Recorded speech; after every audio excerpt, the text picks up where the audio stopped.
Bulldozer Raj എന്ന് കേൾക്കുമ്പോൾ മാത്രം നെറ്റി ചുളിക്കുന്നവർ ഒന്ന് കേൾക്കണം.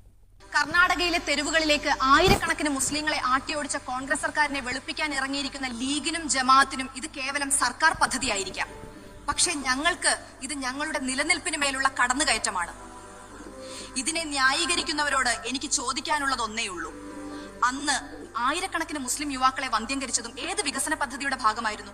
അഹമ്മദാബാദും നെല്ലിയും ഹാഷിംപുരയും ഭഗൽപൂരും മുതൽ മുംബൈ വരെ കോൺഗ്രസ് ഭരണകൂടങ്ങളുടെ തണലിൽ ഒഴുകിയ മുസ്ലിം രക്തത്തിന് എന്ത് ന്യായീകരണമാണ് നിങ്ങൾക്കുള്ളത്? മലപ്പുറത്തെ കുട്ടി പാകിസ്ഥാൻ എന്ന് മുദ്ര കുത്തിയതും ഗുജറാത്ത് കത്തുമ്പോൾ ഇഹ്സാൻ ജാഫറിയുടെ നിലവിളി കേൾക്കാത്ത ഭാവം നടിച്ചതും ഏത് കോൺഗ്രസ് പദ്ധതിയായിരുന്നു?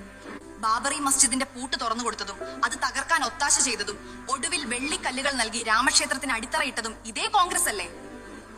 RSSന് ഇന്ത്യയെ തീറെഴുത്തിക്കൊടുത്ത് മോദിയെ ഈ സിംഹാസനത്തിൽ വാഴിച്ചത് നിങ്ങളല്ലാതെ മറ്റാരാണ്?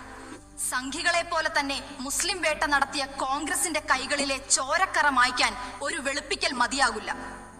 ശ്വാസമുള്ള കാലത്തോളം ഞങ്ങൾ ഇത് മറക്കില്ല, ഓർമ്മിപ്പിച്ചുകൊണ്ടേയിരിക്കും.